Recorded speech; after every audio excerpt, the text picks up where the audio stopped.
It's ongoing investigation. 9:45 this morning, we had an inmate inside the emergency room here today from Montgomery County Jail getting treatment. At that time, there was a security guard on him for emergency security.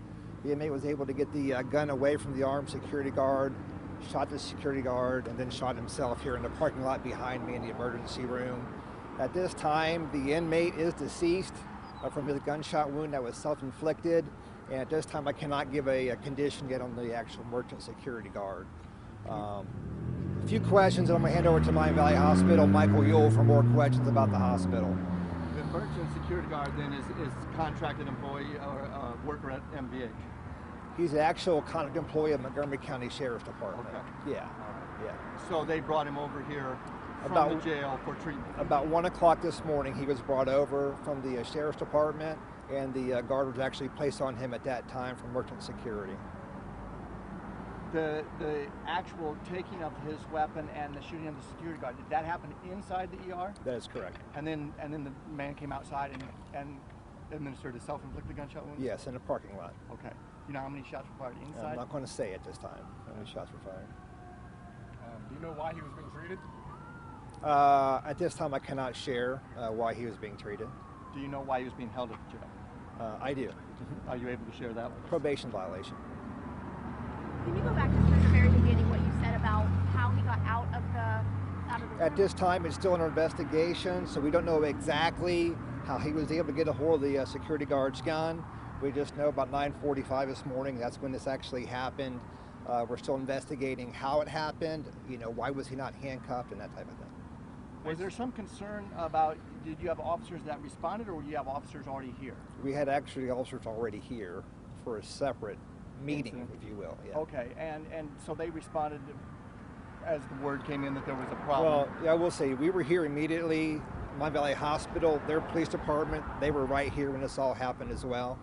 And it's just, it's a tragedy, but, thankfully, no more people were hurt. And I'll leave it at that. I'm going to turn over to Michael Ewell from Miami Valley Hospital to say a few words about the emergency room, and we'll give further updates probably later today, if not tomorrow for sure. Okay. Thank you. Come over. Thank you. And go ahead and say and spell your first and last name again, just like we always do. Sure.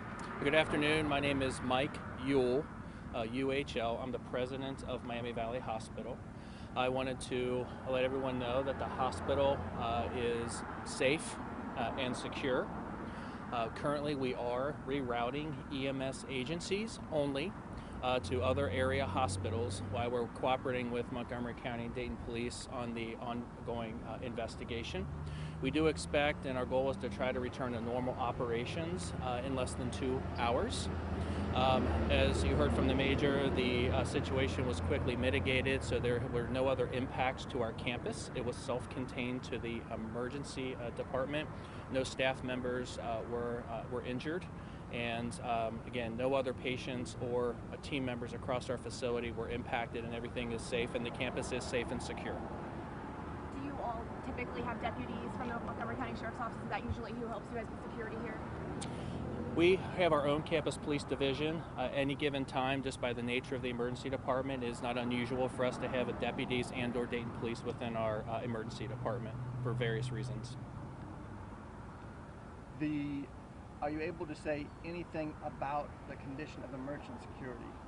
I'm not able to comment on that at the time. Yeah, at this point, we can't say, Mike, as far as his condition. We're still notifying family members and things like that, so at this time, we can't say what his condition is. But as soon as we can, we'll let you know. Is this gentleman, or was this a security guard, a deputy? Or was No, he was not a deputy. He was a merchant security guard. It's a private security guard that the Sheriff's Department uses to guard their prisoners. So about 1 a.m., the deputy brought this prisoner to Miami Valley Hospital, and a short time later, the security guard from Merchants came and actually relieved him guarding the prisoner. Do you know approximate age on that security guard? I do not. Not that I can share at this time. The inmate was handcuffed?